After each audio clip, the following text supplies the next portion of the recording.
your development environment, how to secure your environment, or even how to do Agile or become a more Agile organization. So today we are going to talk to Ricardo. Ricardo Morales is a senior security engineer and is certified in multiple aspects, but in particular today we're going to talk about the security aspect, right? He has extensive experience in securing car dealerships in North America, and there have been some incidents around that, some things that have touched many different dealers and organizations and even consumers. So we want to have a conversation about how to secure your organization. So today's topic is going to be about security in the automotive industry. Ricardo, welcome to the show, and thank you for agreeing to join us today. No, thank you, Ernesto. Thank you for inviting me. Ricardo, can you tell us a little bit about your background and experience in the automotive industry? Yeah, so basically, I worked for a distributor for the Southeast area, so it handled 5 different states. But basically, I worked for the company, I think it was like 9.5 years in the automotive industry. Yeah. Excellent. Thank you for that, Ricardo. So plenty of experience checked off, and in particular in the auto dealers, which is an area that piqued my interest when we saw some of the things that were happening, in particular the CDK cyber attack and what was happening there with some of the dealers. We'll talk a little more about that. But before we do that, we talk about automotive, and at Agile Genesis, when we're talking to organizations in the automotive industry, they want to make sure that we have experience in automotive, because automotive is very unique or has unique aspects and considerations. Tell us what makes automotive unique in this case. Right. So automotive is very, like when I looked at the initial setup of like the company and dealerships, it's really complex. It's not like your normal, companies, basically. There at the time when I started, there was no integration.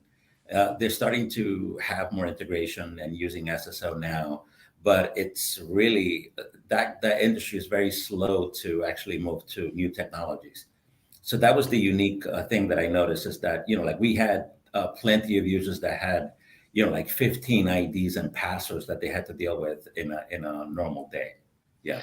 So I'm hearing in my vocabulary, very silo way of implementing, not a lot of collaboration, not a lot of communication, a lot of reinventing the wheel, not having SSO, for example, or single sign-on. Things that we have all worked to solve are sort of late adopters or late technologies in the dealers, at least in this particular case. Right. Yeah. Specifically, like when it comes to the NADA, right, which is basically the automotive conferences that they have. And so it was like clockwork, right? Around February is when that happens, right? And then they would bring in, hey, we need to do this, and we want to get this service, and we want to get this other service. So you really have a lot of, services moving in and out of like dealerships. So it's very, yeah. I'm going to elevate that even further and synthesize it. I'm hearing in my language, they need a lot more agility. They need to be more agile about adopting technology and reacting to the new changes. Right. That's why I actually got the Scrum Master certification, because I knew that, we needed to be a lot more flexible and agile, like you said. Yeah. So how did that help? Tell me a little bit about that journey. Yeah. So, I basically stated, to management and actually like telling them that we needed to be more agile. We couldn't do like waterfall projects, because then, by the time that we implemented something, they were already like, no, we need to get something else in here. And plus we didn't get all the functionality that we wanted from the service, so it's a lot of that stuff, happened. So I'm going to butt in here because my agile senses are tingling. I'm hearing not a lot of priority setting and a lot of changing priorities or conflicting priorities, right? Matching that with execution when it comes to strategy and how that brings about the value that you're looking to get out of something. So changing midstreams, never having realized what you what you were trying to achieve. Interesting. Right. And the part that might be the wake-up call, and a big part of why we're having this episode is because in just last month, as of June 19th, if memory serves me right, CDK, which many of us were not familiar with or are not familiar with, it's an application that is used by many dealers. They service about 15,000 dealers in the US. They streamline operations, they just help it move along. And without that service, they have competitors, but without that service, if you're using that service, you could potentially be dead in the water. So they were hit with a cyber attack that rendered them out of commission for quite a bit. I mean, getting the systems fully back on took some time, all the way up to July, the 4th of July, if that was the case. In other words, if everybody was back up. We're talking about 15,000 auto dealers across the US. We're going to see a dent in the revenue of dealers across the US because of a cyber attack, right? And this is happening all over the place. Just in the news now is still fresh, but AT&T was also hit, and all of AT&T's customers' data was compromised to some degree. We're trusting these organizations with our private data. We're trusting these organizations to keep things safe, and it's not for lack of trying, but they're not able to keep up. So tell us first what happened at CDK and how could that have been mitigated in some way? Right. So, I don't think I've seen a write-up yet about what totally happened, but I know that not all systems were actually affected, but like the DMS system, which is the dealer management system, was affected, and it was basically a ransomware attack, basically through a phishing campaign, most likely. So being able to respond and recover from an attack like that is, like crucial, right? And I noticed that most companies are more in tune with getting detect and, implemented, but the recovery is what, like companies are lacking, responding and recovering. And that's what happened with CDK. And you used a couple of terms. I just want to keep it simple for some folks that are not as familiar with some of the terms, right? You talked about a ransom attack. Tell us what that is in a very brief way. And what are some aspects of being able to recover, to reduce our mean time to recover? So please. Yeah. So it basically, ransomware attack is when they actually encrypt all your data, right? And they only have the key to be able to recover from that. And of course, they're gonna ask for, like, I think in this case, it started with $10 million, and then it went up to like 50 million after a couple of weeks. And this was by an organized. This is not someone's nephew in their basement.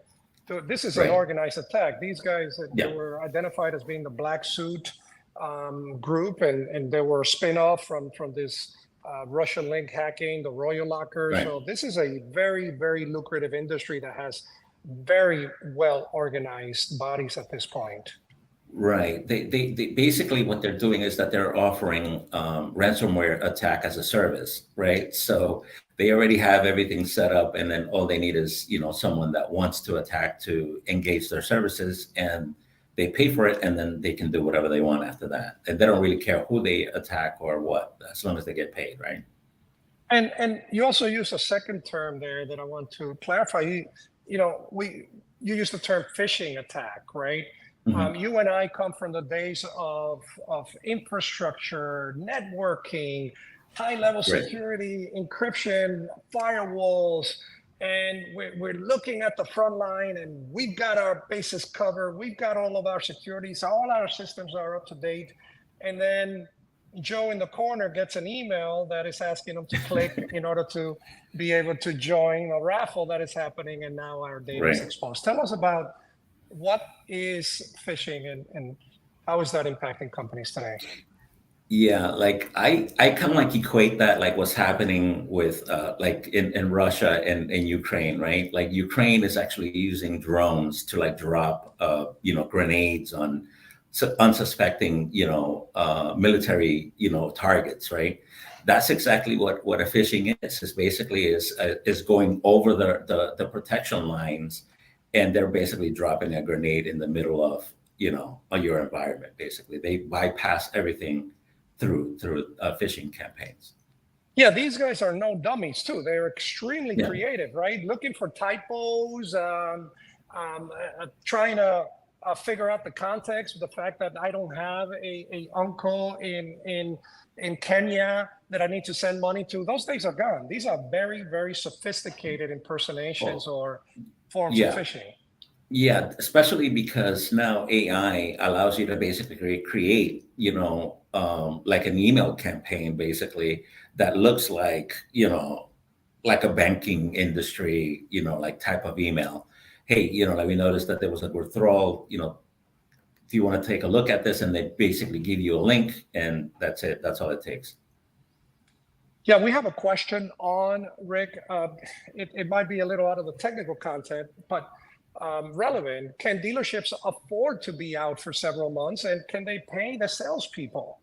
No, we don't know that, right? That depends on the specific dealers, but it brings to question the financial impact that these incidents have on the individuals, on the people out there, on the regular people that are showing up to work and might be impacted because of these cyber attacks.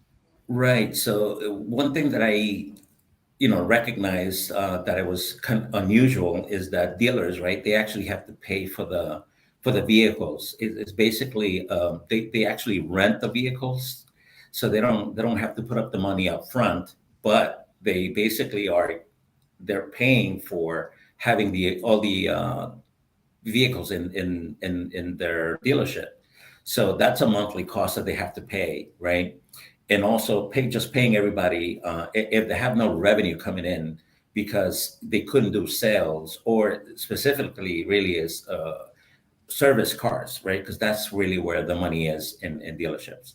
It's the service part of it. And if I'll they're give you like, two personal observations, right? I gotta have a buddy. I run into him at the park and hey, how's it going? I know he works at a very, very, very well-known dealer. They did do very well, one of the leading dealers. I say, hey, how's this ransomware affecting you guys? He said, we're dead in the water. He said, what? I said, what do you mean? Are you going to work? He said, yeah, we're going to work, but we're doing everything. He's in the parts department and he's in the service department. He says, we literally have pen exactly. and paper and are writing down serial numbers and things. We are below minimum productivity. So it's been a significant impact to these dealers who couldn't service the customers. So I mentioned I had two. The second story is I happened to have my car in service the day before this happened. Mm. I drive a Volvo, or my wife does, and we took it in, and they had the car. We're not worried. We have a loaner from the dealership. And a couple of days later, we call and say, "Hey, we haven't heard from you guys." He said, "Oh, we're dealing with a problem right now. Are you happy with your loaner?" So yeah, it's working great. Not a problem. Just want to make sure there was no misconfusion. He said, "As long as you're happy, don't call us. We'll call you." That was the Yeah. guidance from Babel. Mm. Great dealer. We love them. I mean, you're doing business with them. They just want to make sure we were happy, but I could tell they were burning it at both ends. Ricardo, it took about a month. It took about 3 weeks to a month for us to do the swap again. We were fine. They took care of us as customers, but on their own dime. We had a loaner from them, and our car was sitting in the lot with no one being able to service it. I could tell they Mm. were significantly impacted by this, right? And that's just two experiences from my own everyday stuff. I could only imagine how it played out throughout the US. Right. Yeah. Because even dealers, right? Their accounting system is runs from the DMS, which is basically CDK. So and sales and service and parts are all based in commissions, right? So that is, like definitely crippling, the operations of a dealership. Yeah, we got another question. Thank you, by the way. Keep them coming, everyone. If you got questions, we're happy to answer it. That's why we're here. I'm seeing another one. Where are the organization's ransomware gangs getting the emails and other information, e.g., title names, people? How do they get this information that they can exploit for the phishing targets? Tell us a little bit Well, about that. And then I have yeah, a second question attached to that, if I may. Why are we yeah, not doing anything about that as a country representing the security of our companies, of our citizens, of our nation? It seems like gangs are getting their money and getting away with these ransomware more and more often. So what's to stop them if it's working?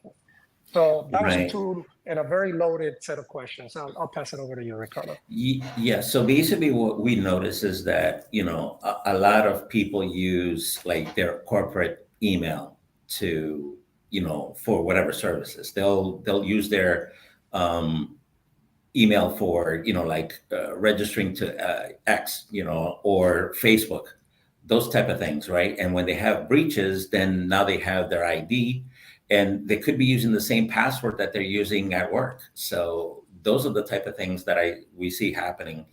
And also, like, just AT&T, you can actually have your email associated with your corporate phone.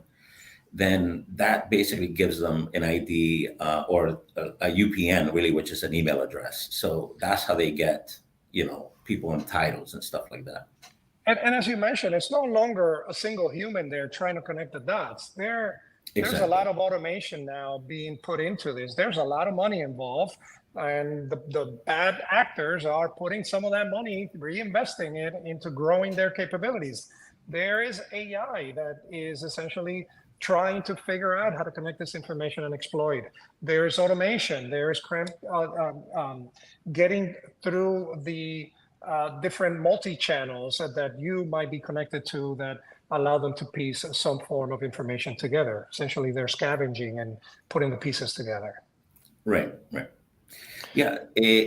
Basically, what you're talking about is stitching information together, because that's basically a term that we use, because we do the same thing, right? To actually like gather information, or to really see even internal, risks, right? So we actually stitch the information together so that we get a broader picture of what's happening. So these guys are doing the same thing. The So the attackers. second part of the question, why does it seem like we're not doing anything about it, just taking it? Well, you're never going to be able to stop attacks, right? There's nothing that you could do. It would always happen, because the biggest vulnerability for a company is their users, right? Uh, but what we're trying to do in the security environment is to reduce the attack surface. But that takes a lot of buy-in from, the companies, right, to be able to like actually get them to understand that we actually have to secure our data, encryption, detection, the respond, right? The Those are the type of things that we have to get buying from companies, because no matter what you do, there will always be attacks. You just have to be able to respond, and to reduce the amount of data they can actually get access to. And that segues into a topic that is dear to me, right? Being in the agile industry, being in agile transformations, where information sharing is key for collaboration, where getting individuals on the same page is the key to success. And it seems that security is late to the game in that regard.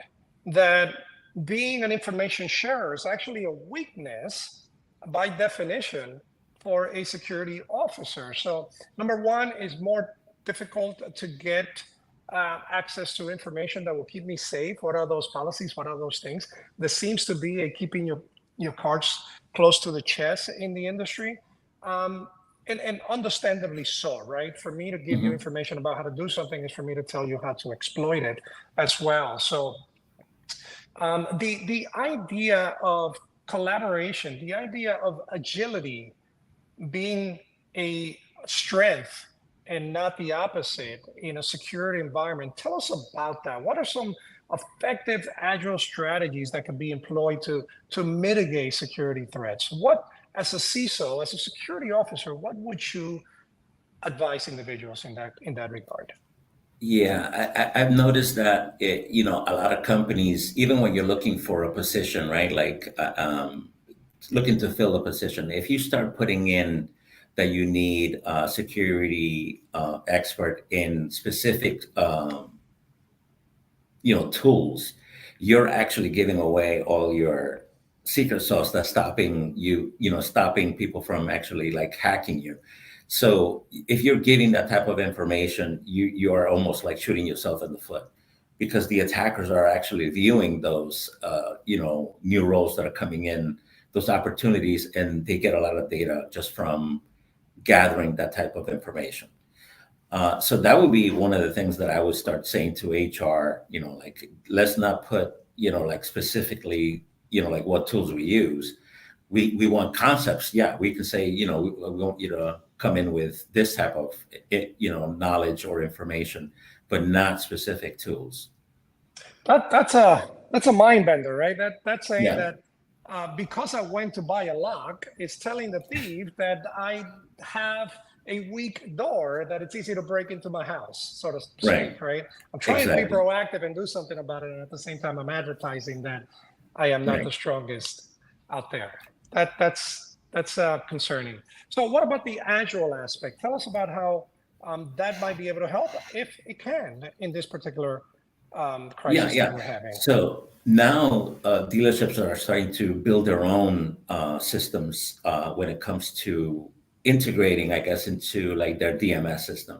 So, you actually have to have security in mind when you're developing new software or new services.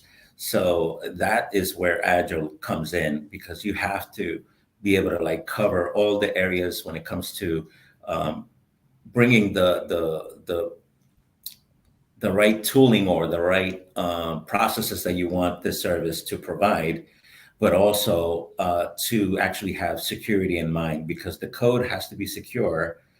If not, you're introducing, holes in your security, because, these applications are going to most likely be external facing, and you're inviting, attackers to like really start testing your sites and you know, your applications.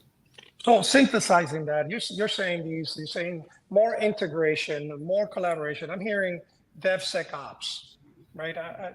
This not new, but somewhat newer aspect of integrating development, security, and operation into a cohesive group, so that communication becomes a strength, not a weakness. Right, right.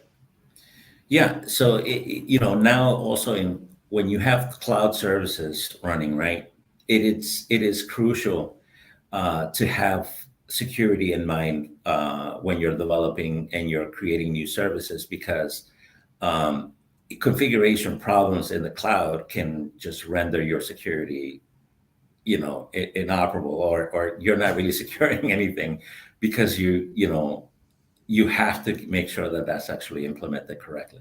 Wait a minute. Are you telling me that because I am paying my AWS, which is Amazon cloud bill, and I have my application on Amazon, you're telling me I'm not secure? I thought that's what I pay them for. What if it was on Google? What if it was in Microsoft Azure? Would it be better? What are you telling me? No, that's why they have their own security tooling, right? Because a lot of people, when they're trying to get something done quickly, and that's part of Agile, you may forget, to do certain things, but you have to have security in mind when you're creating new services or developing new applications. Yeah, the idea that these things are buckets and that we could fill them with junk that is completely exposed, or we could fill them with really secure things, or a key takeaway. Individuals need to know that just because you are using a cloud service does not mean that you're secure. Your security still applies. You could have that server on your desk in the office, you could have it in a closet, or you can have it in the cloud. Those exposures are still the same no matter what. It's up to you to make sure that the job is implemented well so that you're not at risk. Exactly. Excellent. So thank you for that, Ricardo. Thank you. From an automotive perspective, knowing where we were, where are we going? What is the future of automotive industry in this area of security? What do you see, and how can we make it better? Well, I think that just implementing SSL solutions, right, would definitely like increase, or I would say decrease your attack surface, because um, that would be one of the things that I see all the time, or I used to see all the time with users, is that they would actually write their passwords, and they will have it actually like pasted on their desks, and they have all their IDs and all their passwords, and they're Translating dealing. SSO, single sign-on, right? If you Oh have yes, one yes, password that is applied throughout the company and that password is managed and updated on a regular basis through policies, you are a lot more secure than if you are choosing a password of your own that is the same one that you use for your kids' public school login, right? right, yeah, SSO and MFA, which is multi-factor authentication, which is like basically getting a code from your phone that you have to allow the access to happen, right? Those are the main two things that you would have to have. Sometimes very annoying. I have to go get Yeah, my phone if I need to log in, but extremely safe, or at least a safer form than just putting in a password that someone might have gotten a hold of. Right? correctly. Yeah, so that and in better integration, so that you don't have to have all these different, uh, uh, like all these like passwords that you have to remember, and especially like like in the service industry, right? Like in the service dealership industry, if you have all your passwords on your desk and you're dealing with customers on a daily basis, that is just a recipe for disaster. Yeah. Yeah. Yeah. And these sound fairly simple. These are not, in my world, very complicated implementations. But a lot of times I think individuals don't realize what might be at stake, or that, hey, I'm just going to turn my monitor this way and type in the password, so we don't need to spend the money on putting a system in. And of course, I'm going to pick a complex password, so we don't need all of that technology just to come up with a single password. But I think the evidence is now clear that what we're doing is not working, and we need to get as sophisticated as the attackers are, right? Mhm. I think Right. that's a key takeaway there. Thank you for that. From an employee perspective, Ricardo, what role can employees take? How helpful is employees training? What are our organizations doing about that? Yeah. And tell us some of your experience and guidance on that, please.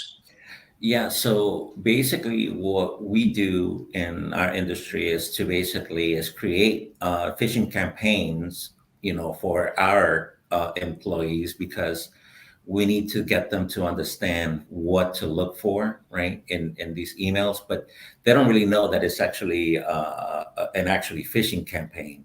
And when they fall for those phishing campaigns, then we apply training for them so that they can actually really understand, what to look for in phishing emails. Yeah, in some way playing a white hacker role, if you will, with your own Right. employees to see where those vulnerabilities are, so that then you can go and educate and patch if necessary from a technical perspective. Right. Um, we did touch on the point, and I want to harp on that a little bit before we wrap up, on the DevOps and introducing security in the middle there. How do you see a DevSecOps momentum or initiative helping organizations? How much of that are you seeing, and how helpful is it if they do? Yeah, definitely. I am seeing, like cyber having departments when it comes to DevSecOps, right? Because when we start seeing a lot of the alerts or incidents that are happening that we have to respond to, it's mostly because they were not thinking about security when they implemented an application.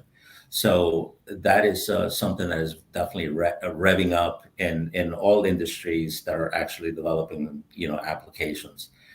and Yeah, and and basically just even like GitHub, right? Like they actually have a lot of the functionality that is needed to actually like capture the type of problems that we look for with the security tooling that we implement in different that industries. that's a great point, right? The idea that tooling can help in not a substitute, not a replacement. This is not about automating and taking the human factor out of there, but that by marrying these groups, we can begin to leverage the information that you find in their respective tools, right? GitHub is Mhm. used mainly for development, and it's a great tool for understanding how the development process is happening. And then the ops aspect of that, getting those automated builds and deploying them into the cloud, where Azure DevOps has a DevOps pipeline, if you will. But introducing security in there is a key element, so that when it goes from development to being in production, we actually have the security consideration already factored in the middle. It's not an afterthought. It's not something that we have to go and reverse the development in order to patch. It's not something that we have to discover. It was part of our development process, right? This Right, dev, right. sec, ops.